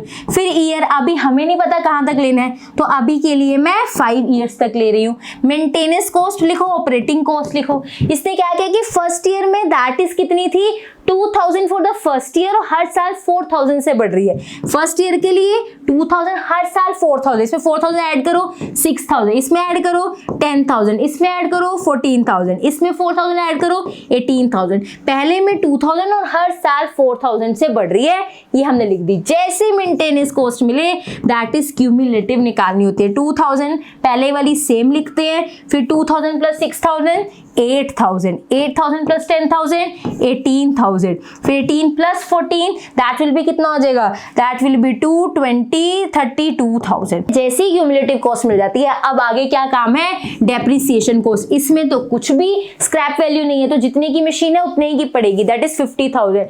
कोई भी हमें एंड में पैसे नहीं मिल रहे, डेप्रिसिएशन कॉस्ट हमारा इतने का ही है, यही हमारा जितना पैसा लगा था, कोई हमें मशीन के प्राइस में कुछ नहीं मिलने वाला, यही हमारा डेप्रिसिएशन कॉस्ट है। ये मिलते ही हमें क्या याद आना चाहिए, that is total cost. 50,000 plus 2,000 that is 52,000, 50,000 plus 8,000 58,000, ये 68,000, 50,000 प्लस 30 दैट विल बी कितना हो जाएगा, दैट इज 82,000, और आगे 50,000 प्लस 50,000 1 लाख बनेगा। क्लियर है चीज। टोटल कॉस्ट मिलने के बाद क्या है, that is average annual cost. आप क्या करोगे, टोटल कॉस्ट को नंबर ऑफ ईयर से 52,000 को डिवाइड बाय 1, पहला 52,000, 58,000 डिवाइड बाय 2 आपको दूसरी मिल जाएगी, that is average annual cost. ये रहा 28,500। Oh sorry, this is for machine A. Machine B के लिए अलग टेबल बनाया है, एवरेज कॉस्ट ये लिखे, फर्स्ट के लिए ये रही, सेकंड के लिए ये रही। आपने टोटल कॉस्ट को नंबर ऑफ ईयर, इसके सामने 2 लिखा है, 2 से डिवाइड करो, ये आंसर मिलेगा। 3 लिखा है, 3 से डिवाइड करो, आंसर मिलेगा। आपको कैलकुलेटर अलाउड है, फटाफट कर सकते हो। इसको भी आप 4 से करो, इसको आप 5 से करो, यहाँ पे सारा वैल्यूज लिखी हुई है। अगर आप अब यहाँ पे ध्यान से देखो, ये हमारी एवरेज एनुअल कॉस्ट है। इसके बाद ये क्या है, डिक्रीज हो रहा है, 29 से 22 डिक्रीज हो रहा है, 22 से 20 डिक्रीज हो रहा है, 20,500 से दैट इज 20,000 ये अभी भी डिक्रीज हो रहा है। अभी भी हमें कोई मिनिमम वैल्यू नहीं मिली। अगर मैं 5 ईयर्स तक की बात करूं, देखो कोई मिनिमम वैल्यू मिली, ये तो कम ही होती जा रही है। 52 से 29, 29 से 22, 20 ये कम ही होती जा रही है। 20,500 से कम होगी ना 20,000। अभी तक कोई आप ये इसको नहीं कह सकते मिनिमम वैल्यू है, क्या पता इसके नीचे भी कोई मिनिमम हो। हमने तो 5 ईयर्स तक का डाटा निकाला है। अगर आपको क्वेश्चन में ही ईयर दिया हो तब तो आपने सिर्फ उसी ईयर तक काम करना है, लेकिन इस क्वेश्चन में पर्टिकुलर बताया नहीं किस ईयर तक काम करना है, तो फिर हम सारे केसेस लेके चलते हैं। तो मैंने 5 ईयर्स, एक 5 जेन्युइन नंबर उठा लिया कि 5 ईयर तक मुझे मिनिमम मिल जाएगा। मिनिमम मिलने का मतलब क्या है, एक वैल्यू मिली, उसके नीचे वैल्यू बढ़नी शुरू हो जानी चाहिए, वो मिनिमम वैल्यू होती है। पर इसमें कोई वैल्यू उसके, देखो ये कम कम हो रहा है, कम हो रहा है, कम हो रहा है, किसी के बाद वैल्यू बढ़नी शुरू ही नहीं हुई। तो मुझे नहीं पता 6th ईयर में इससे कम वैल्यू होगी या इससे ज्यादा वैल्यू होगी, मुझे नहीं पता। तो अब मैं क्या करूंगी, मेरे को पता है यहाँ ईयर्स पर्टिकुलर नहीं बताए थे, मैंने यहाँ स्पेस छोड़ी थी, मैं यहाँ पे 6th ईयर भी कंसीडर करूंगी। 6th ईयर में हर साल 4 से बढ़ रही है, 18 + 4 कितना हो जाएगा, 22,000। अगर ये 22,000 है तो क्यूमुलेटिव कितनी होगी, 50,000 + 22,000 दैट इज 72,000। क्यूमुलेटिव कैसे निकलती है, जिसके सामने चाहिए, जैसे इसके सामने वाली चाहिए तो ये ऐसे ऐड होता है। मुझे यहाँ पे वैल्यू चाहिए ना, तो इसके सामने वाले से ये वाली वैल्यू ऐड होती है जो उसके ऊपर होती है, इससे ऊपर वाली होती है। 50 + 22 72 हो गया। अब यहाँ पे ये क्या कॉस्ट, ये तो 50,000 ही रहेगी डेप्रिसिएशन को, इसमें कोई दिक्कत नहीं आने वाली। टोटल कॉस्ट क्या रहेगी, 72 + 50, 50 + 72 इज दैट इज 1 लाख और फिर 22,000, 1,22,000। अब आप एवरेज एनुअल कॉस्ट निकालोगे, 1,22,000 को आप 6 से डिवाइड करोगे, किससे, 1,22,000 को किससे करोगे, 6 से डिवाइड करोगे। जब आप डिवाइड करोगे आप देखोगे वो वैल्यू 20,000 से ज्यादा आ रही है। देखो यहाँ पे आप 6 लिखोगे, ठीक है, ये वैल्यू कितनी आएगी, 4 से बढ़ाई ना, अभी हमने वहां नोट करी, 18,000 + 4 करेंगे 22, जो अभी वहां लिखा सब वही सेम आएगा। क्यूमुलेटिव में देखा 1,22,000 आ रहा था, 50,000 आ रहा था, टोटल कॉस्ट निकाली। जब आप वो 1,22,000 को डिवाइड करोगे 6 से, आप देखोगे वो 20,000 से ज्यादा आ रहा होगा। एग्जैक्ट बता रही हूँ, एग्जैक्ट देख लो, 20,333 समथिंग आ रहा होगा। जब आप 1,22,000 को 6 से डिवाइड करोगे तो ये 20,000 से ज्यादा आ गया। इसका मतलब 5th ईयर में मिनिमम वैल्यू है। जब तक मैं 6th ईयर की वैल्यू नहीं निकालती मुझे नहीं पता लगेगा कि मिनिमम है या इससे भी नीचे कोई कम वैल्यू आ रही है। 6th ईयर में इससे ज्यादा वैल्यू आ गई तो this is the minimum value. तो अब समझ आया कि ईयर बढ़ाना पड़ सकता है अगर क्वेश्चन में पर्टिकुलर ईयर कहां तक काम करना है ये नहीं बताया हुआ। तो 5th ईयर में जाके दैट इज मिनिमम वैल्यू है। तो आप लिखोगे the minimum value of average annual cost is that is 20,000 for the that is corresponds to the year 5th, therefore the machine should be replaced at the end of 5th year. 5th year के एंड में आपको machine replace करनी चाहिए इन calculations के according, ठीक है। अब आते हैं अपने क्वेश्चन पे। मैंने मशीन ए के लिए भी काम कर लिया, मैंने मशीन बी के लिए भी काम कर लिया और ये बता दिया इन दोनों मशीन्स का अलग अलग कि कब कौन सी मशीन रिप्लेस होनी चाहिए। जैसे ए वाली मशीन कब रिप्लेस होनी चाहिए, जल्दी से बताओ, ए मशीन कब रिप्लेस होनी चाहिए। ए मशीन जो है वो रिप्लेस होनी चाहिए आफ्टर 3rd ईयर, हर 3 साल बाद मशीन रिप्लेस होनी चाहिए। और बी वाली आफ्टर 5th ईयर, हर 5 साल के बाद मशीन रिप्लेस होनी चाहिए। अब उसका पहला क्वेश्चन था that it that is if we have machine of type A should we replace it with B. अगर ए मशीन है हमारे पास, क्या उसको बी से रिप्लेस कर दे? यस, उसको रिप्लेस कर दो, क्योंकि ये इसको हर 3 साल बाद चेंज करना पड़ता है, इसको हर 5 साल बाद चेंज करना पड़ता है। इससे क्या हुआ, अगर हर 3 साल बाद चेंज कर रहे हैं तो उसकी पर ईयर कॉस्ट कितने की पड़ रही है? 26,000, है ना? मेरी बात ध्यान समझो, अगर हर 3 साल बाद मशीन चेंज करनी पड़ रही है, उसकी एवरेज कॉस्ट 26,000 पड़ रही है, मतलब हर साल के लिए उसको 26,000 की पड़ रही है वो। लेकिन अगर वही हम हर 5 साल बाद चेंज करते हैं तो एवरेज कॉस्ट 20,000 पड़ रही है। तो आपको क्या चाहिए कि पर ईयर आपको 20,000 की मशीन पड़े कि या फिर 26,000 की मशीन पड़े? 20,000 की पड़े ना, जिसको ज्यादा टाइम तक हम रख सकते हैं, बहुत ज्यादा टाइम के बाद रिप्लेस कर रहे हैं, वो मशीन अच्छी होती है। तो कह रहे हैं, हम कहेंगे यस हमें रिप्लेस करना चाहिए मशीन ए को मशीन बी के साथ, बिकॉज जो एवरेज एनुअल कॉस्ट है इसकी मिनिमम 26,000 है और उसकी 20,000 है, तो इसलिए हमें मशीन रिप्लेस करना चाहिए। आप क्या लिखोगे यहाँ पे? If we have a machine of type A should we replace it? Yes, we should replace it, because क्यों? That is the average value for A is 26,000, the average value for B is 20,000, therefore we should replace it. आगे, if so, अगर ऐसा है तो कब replace करना चाहिए इसको? मतलब अभी रिप्लेस कर दे, हमारे पास मशीन ए है, क्या उसको अभी रिप्लेस कर दे या थोड़ा टाइम रुक के उसको मशीन ए को मशीन बी से रिप्लेस करें? अभी देखते हैं। हमने क्या किया, मशीन ए लगा रखी है, बहुत ध्यान से समझना। हमने मशीन ए ले ली, चलो ले ली भाई, हमने मशीन ए ले ली है, ठीक है। वो कह रहा है आपके पास मशीन ए है, बताओ मशीन बी से चेंज करना चाहिए? हमने कहा हाँ बिल्कुल करना चाहिए। इसकी एवरेज हमारी जो ईयर की है वैल्यू है वो इसकी ज्यादा है, उसकी कम है, एवरेज वैल्यू कम होनी चाहिए हमारे लिए, तभी फायदा है। तो कहते हैं मशीन ए को रिप्लेस कर दो मशीन बी से, पर कब करो? कहता है अभी तो मैंने ले रखी है, इसकी 1000 रुपीज कॉस्टिंग मेंटेनेंस कॉस्ट दूंगा, ठीक है। अगले साल 11,000 दूंगा कॉस्ट, ठीक है। फिर आगे कितनी कॉस्ट दूंगा? 21,000। पर 21,000 कॉस्ट तो ज्यादा नहीं है, जितने में मेरी मशीन बी पर ईयर पड़ रही है मुझे 20,000 की, उससे ज्यादा मैं मशीन ए पे मेंटेनेंस चार्ज क्यों दूं? जब आपको चेक करना है कि when machine A should be replace with B, कि मशीन ए को कब चेंज करे बी से, तो आपने ये देखना होता है मशीन ए के मेंटेनेंस चार्ज उसके दैट इज एवरेज चार्ज से दूसरी मशीन के ज्यादा नहीं होने चाहिए। आई एम रिपीटिंग, जब भी आपको देखना है एक मशीन को दूसरे से रिप्लेस कब करना है, तो आपको ये देखना है जो आपके पास मशीन है उसके मेंटेनेंस चार्ज देखो, जब उसका मेंटेनेंस चार्ज दूसरी मशीन के एनुअल चार्ज एवरेज चार्ज से भी ज्यादा होगा तो फिर रुक जाओ। आपका एनुअल एवरेज चार्ज उसमें जो मिनिमम वाला है वो 26, that is 20,000, not 26, that is 20,000। देखो मिनिमम वाला क्या था? 20,000, इसके बाद तो वैल्यू बढ़ गई थी, तो ये 20,000 है। तो यहाँ पे मैं मेंटेनेंस के 21 क्यों दूं? वो दूसरी मशीन लगा के मुझे पर ईयर वो 20 की पड़ सकती है, तो मैं यहाँ पे रुक जाऊंगी। मैं कहूंगी सिर्फ 2 साल यूज कर लेती हूँ मशीन, 3rd ईयर में मैं क्या करूंगी, दैट इज मशीन ए को रिप्लेस कर दूंगी मशीन बी में, क्योंकि 3rd ईयर में मुझे मेंटेनेंस चार्ज 21,000 देना पड़ेगा जो उसके एवरेज चार्ज से ज्यादा है। मैं मेंटेनेंस 21,000 क्यों दूं? क्योंकि मैं अगली जब मैं दूसरी बड़ी मशीन बी वाली ले सकती हूँ जिसकी कॉस्ट सिर्फ 20,000 पर ईयर पड़ेगी, मैं 6 साल तक उसको यूज कर पाऊंगी, तो मैं इस पे मेंटेनेंस पे 21,000 नहीं दूंगी। हम मशीन कब रिप्लेस करते हैं? जब उससे अच्छे चार्ज में हम नहीं ले सकते हैं। मैं 21,000 क्यों लगाऊं मेंटेनेंस पे जब मुझे दूसरी मशीन पर ईयर 20,000 के अकॉर्डिंग पड़ सकती है? तो यहाँ पे हम ऑपरेटिंग कॉस्ट देखते हैं, क्यूमुलेटिव नहीं देखना कि 1 साल तक तो मैं 1000 की पड़ी थी, 2nd ईयर तक मैंने दे नहीं।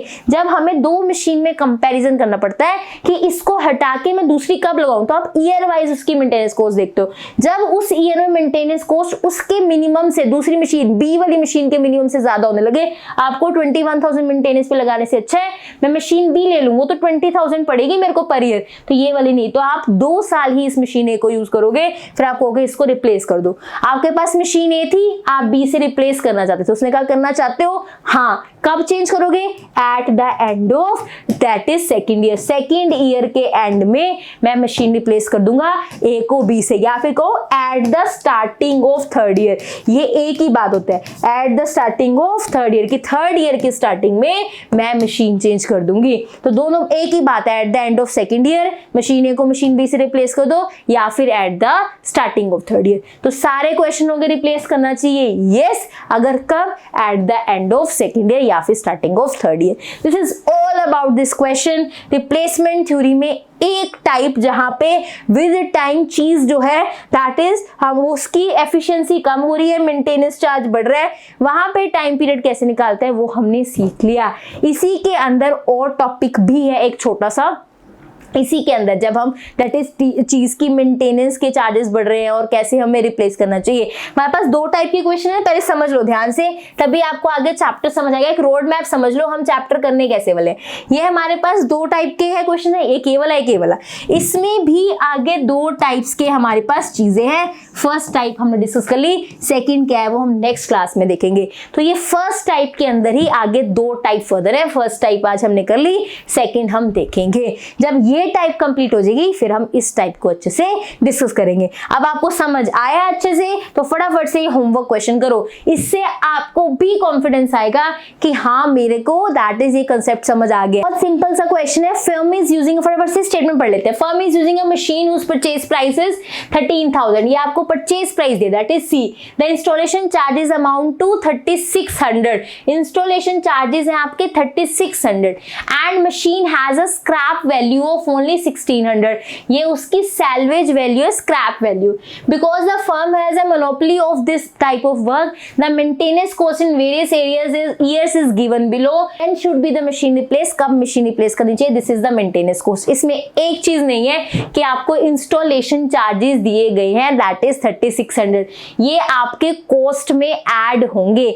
जब आप इंस्टॉलेशन करवा रहे हो वो आपके फिक्स चार्ज है। जैसे चाहे आप फर्स्ट ईयर में इंस्टॉलेशन करवा रहे हो उस मशीन की, चाहे सेकेंड ईयर में इंस्टॉलेशन करा रहे हो, वो 3600 रहेगा। तो आपका कैपिटल 13,000 नहीं है इस क्वेश्चन में, 13,000 प्लस 3600, क्योंकि आपको इंस्टॉलेशन के पैसे तो देने पड़ेंगे तभी आप मशीन यूज कर पाओगे। तो ये आपका 16,600 हो जाएगा। एक ये छोटा सा चेंज है, कैपिटल 13,000 है, फिर इंस्टॉलेशन चार्जेस अलग से दे रखे हैं, तो आप टोटल कंसीडर करोगे तो आप यहाँ पे सी सिर्फ 13,000 नहीं लोगे, उसमें इंस्टॉलेशन चार्जेस भी डालोगे, दैट इज 16,600। ये सिंपल सा क्वेश्चन, इसका आंसर आप मुझे दोगे कमेंट सेक्शन में। सी जो छोटा सा चेंज था मैंने बता दिया कि आपने ऐसे सी लेके चलना है। बहुत सिंपल सा क्वेश्चन है, फटाफट से इसका आंसर निकालो। यहाँ पे छोड़ के नहीं जाना, पॉज करके, नो स्क्रीनशॉट्स, पॉज करके यही आंसर निकालो और कमेंट सेक्शन में आंसर करके जाओ। आपकी ये क्लास तभी कंप्लीट सक्सेसफुल आपके लिए होगी